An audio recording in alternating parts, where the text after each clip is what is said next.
वक्त है आपका सर्व एक्सप्लेन चैनल पर। तो आपकी डिमांड पर लेकर हाजिर हैं मिस्टर एंड मिसेज परशुराम। मैं आपसे उम्मीद करती हूं कि आप इस सीरियल को भी बेहद प्यार देंगे। तो चलिए आज के एपिसोड की शुरुआत करते हैं। हम देखते हैं भार्गवी कुलकर्णी शालिनी को फोन करती है और कहती है जो कल की मीटिंग में हुआ इससे शर्मनाक बात कोई और हो ही नहीं सकती। कुलकर्णी और कितना नीचे गिर सकता है अपने ओपिनियन को दूसरे पर थोपने के लिए। उन्होंने जो भी कल किया उसे सोचकर तो मुझे ही शर्म आ रही है। शालिनी भार्गवी की बातें सुनकर घबरा जाती है, कहती है कि इसका मतलब क्या। वो टीसी के बारे में प्रिंसिपल से पूछती है। तभी प्रिंसिपल कहती है नहीं नहीं वो तो 18 तक पोस्टपोन कर दिया है। उसी दिन कोर्ट की डेट का फैसला भी है। कोर्ट के फैसले से पहले अगर स्कूल में किसी भी तरह का घपला हंगामा हुआ तो फिर बच्चों को किडनैप करने की कोशिश की जाती है, फिर तो उन्हें बचाना भगवान के लिए भी मुश्किल हो जाएगा। शालिनी कहती है प्रिंसिपल मैम आप ये क्या बोल रही हैं। प्रिंसिपल कहती है मैं आपको ये कहना चाहती हूँ कि बात उसी तरह बढ़ रही है। शालिनी कहती है मैम आप क्या कुछ नहीं कर सकती हैं।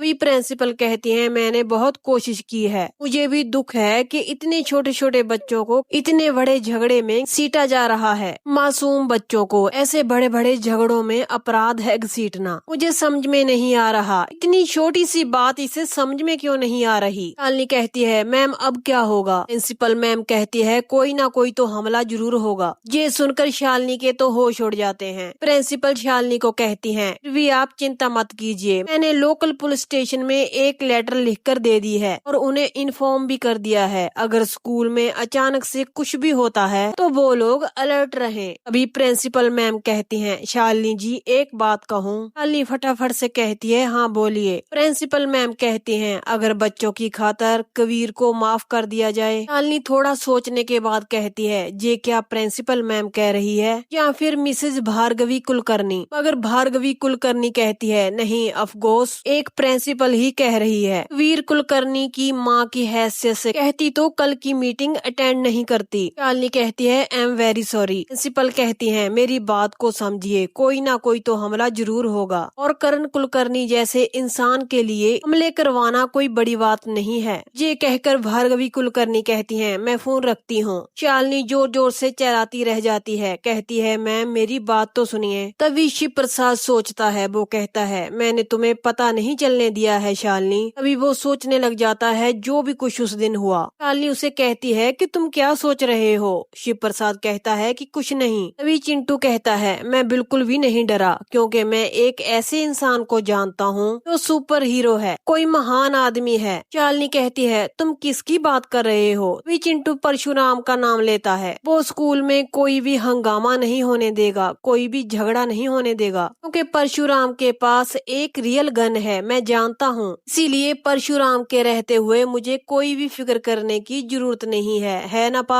तभी शिव प्रसाद कहता है हाँ अगर इन सब में से कोई भी बचा सकता है तो वो है परशुराम। तभी परशुराम कहता है जल्दी करो स्कूल जाना है। वो शालिनी को कहता है कि तुम सैंडविच बना लो। शालिनी चले जाती है और परशुराम भी तैयार होने के लिए चले जाता है। तभी पीहू चिंटू से पूछती है कि तुमने परशुराम को देखा है क्या। तभी चिंटू कहता है हाँ। तभी वो अपने पापा के बारे में सोचने लग जाता है। पीहू उससे कहती है कैसे दिखते हैं वो। चिंटू अपने मन ही मन सोचता है, वो कहता है बिल्कुल मेरे पा जैसे दिखते हैं, वो बिल्कुल सुपर हीरो है मेरे पा। तभी हम देखते हैं मनीष कुलकर्णी संकल्प के साथ परशुराम के पास जाता है और वो वहाँ पर पूछता है कि परशुराम कहाँ है। एक बंदा कहता है आगे जाइए आपको परशुराम सर मिल जाएंगे। मगर उससे पहले ही उसका सामना बलराम से होता है। बलराम उन लोगों को कहता है क्या आप किसी को ढूंढ रहे हैं। मनीष कुलकर्णी कहता है हम किसी से मिलना चाहते हैं। बलराम कहता है कि किससे। मनीष कहता है परशुराम से। संकल्प कहता है अभी अभी एक आदमी ने हमें कहा कि दाहिने वाले रूम में परशुराम है, मैं उनसे मिलना है। लेकिन बलराम कहता है ठीक है मगर आई एम सॉरी अब ऐसे अचानक से आप किसी से नहीं मिल सकते। अभी मनीष कहता है क्यों वीआईपी है वो, जहाँ पर नौकरी ही तो करता है। बलराम कहता है अभी वो बिजी हैं, अपने सीनियर से बात कर रहे हैं। आप लोगों को काम क्या है मुझे बताइए। मनीष कहता है हम लोगों को उसी से ही मिलना है। बलराम कहता है मुझे आप बता सकते हैं कि बात क्या करनी है। मनीष कहता है मेरे दामाद कबीर कुलकर्णी के बारे में। तभी बलराम कहता है ओ अच्छा उस केस के बारे में तो वो बात आपसे नहीं कर पाएंगे। तभी संकल्प कहता है तुम्हें इससे क्या प्रॉब्लम, तुम्हें कहा ना हमें उससे बात करनी है। तभी बलराम उनको कहता है जरा तमीज से पेश आइए और अपनी आवाज को थोड़ा धीमी करो। तुम्हें पता होना चाहिए ये हमारा ऑफिस है, तुम्हारे घर का ड्राइंग रूम नहीं है जे। मगर संकल्प अभी भी नहीं मान रहा था। वो कहता है कि बुलाइए उन्हें, हमें बात करनी है। और मनीष कहते हैं मैं तो उनसे मिलकर ही रहूंगा। वो आगे बढ़ने लगते हैं। बलराम कहता है सौरभ और माया इन्हें रोको। माया उन लोगों को कहती है कि आप कहाँ जा रहे हैं? जी क्या आपके घर के सामने वाला पार्क है जे कि यहाँ पर आप घूमने निकले हैं? उन्होंने एक बार बोल दिया, वो आपने सुना नहीं? अभी बिजी हैं, वो अपने सीनियर से बात कर रहे हैं। माया उनको वार्निंग देती है। वो कहती है आगे मत बढ़िए वरना हमारे पास इतनी फोर्स है कि आपको बाहर उठाकर फेंक सकती है। मनीष माया से कहते हैं कि आप बदतमीजी कर रहे हैं मुझसे। संकल्प कहता है हद से ज्यादा हो रहा है, हम बर्दाश्त नहीं करेंगे। सौरभ उसे कहता है मुंह पर उंगली रखकर अपना मुंह बंद रखिए। तभी मनीष बात को संभालता है और सबको कहता है ओके कूल डाउन। और सौरभ और माया से कहते हैं क्या मैं फोन पर बात कर सकता हूँ? बलराम कहता है ठीक है बात करवाते हैं। वो माया से कहते हैं कि इनकी बात करवाओ। भी माया शिव प्रसाद के पास आती है। वो कहती है आपके ससुर के छोटे भाई आए हैं आपसे मिलने। तभी शिव प्रसाद कहता है ये पता था ये जरूर आएंगे। माया कहती है लेकिन क्यों? प्रसाद कहता है ये जानने के लिए कि शिव प्रसाद ही क्या परशुराम है। शिव प्रसाद माया से कहता है डायल करो नंबर। शिव प्रसाद बात करता है। मनीष को कहता है कि मैं परशुराम बोल रहा हूँ। मनीष कहता है मैं आपसे मिलना चाहता हूँ, आमने सामने बैठकर बात करना चाहता हूँ। शिव प्रसाद कहता है कि किसके बारे में? मनीष कहता है मेरे दामाद कबीर कुलकर्णी के इसके बारे में। मुझे पता है आपके सिवा उसे और कोई भी नहीं बचा सकता। मेरी बात समझिए, उसे के बारे में ही मैं आपसे बात करना चाहता हूँ। 5 मिनट से ज्यादा नहीं लगेगा। शिव प्रसाद कहता है समझ गया, मगर अगले 5 मिनट में आप क्या करेंगे? हाथ पैर जोड़ेंगे या फिर रिश्वत देने का प्रपोजल करेंगे? मनीष कहता है नहीं नहीं, मैं हाथ पैर जोड़ने या फिर रिश्वत की बात नहीं कर रहा। परशुराम कहता है रिश्वत हम लेते नहीं और सिफारिश हम पर चलती नहीं, इसलिए कोई फायदा नहीं होगा, आप वापस चले जाइए। मगर मनीष कहता है मैं आपसे मिलकर ही रहूंगा आज और अभी। मनीष फिर से आगे बढ़ता है। सौरभ ने कहता है कि हंगामा मत कीजिए वरना इसका नतीजा बहुत ही बुरा होगा। अभी मनीष का गुस्सा 7वें आसमान तक पहुंच जाता है। वो कहता है कि मैं परशुराम से मिलने आया हूँ और मिलकर ही जाऊंगा। मुझे उसकी शक्ल देखनी है, मुझे उसके बारे में सब कुछ पता करना है। तभी परशुराम फोन पर ही होता है। वो कहता है कि ये आप क्या बोल रहे हैं? अपनी लड़की के लिए रिश्ता देख रहे हैं क्या? ये जानना है वो जानना है, कोई फायदा नहीं है, शादीशुदा आदमी हूँ मैं। जिस दिन मैं आपको ढूंढना चाहूंगा ढूंढ निकालूंगा, इसीलिए बोल रहा हूँ लौट जाइए वरना डंडा परेड सर्विस भी हो सकती है। ये कहकर शिव प्रसाद फोन काट देता है। मनीष भड़का हुआ होता है। वो सबको बताता है ये परशुराम मुझे बोल रहा है कि डंडा सर्विस भी हो सकती है और चैम्बर भी उठा सकता है। बलराम भी उनके साथ गुस्से से पेश आता है। वो कहता है कि इतना शोर क्यों मचा रहे हो? आपको हमारी पावर का अंदाजा नहीं है। चाहूँ तो अभी के अभी तुम तीनों को यहाँ से उठाकर बाहर फेंक सकता हूँ। मनीष कहता है ठीक है तो फिर मैं भी देखता हूँ। संकल्प और दूसरे आदमी को कहता है अभी चलो यहाँ से। बलराम कहता है ये किस लिए जहाँ पर आए थे? परशुराम कहता है ये अपनी शक दूर करने के लिए आए थे। मनीष दीक्षित को ऐसा लगता है कि परशुराम ही शिव प्रसाद है। शिव प्रसाद बलराम को कहता है मेरे बच्चों के स्कूल पर नजर रखनी पड़ेगी, स्पेशली गेट पर किसी को ड्यूटी पर लगाना पड़ेगा। कुछ भी इधर उधर हुआ हमें पता लगना चाहिए, हमें फोन आ जाना चाहिए। बलराम कहता है लेकिन क्यों?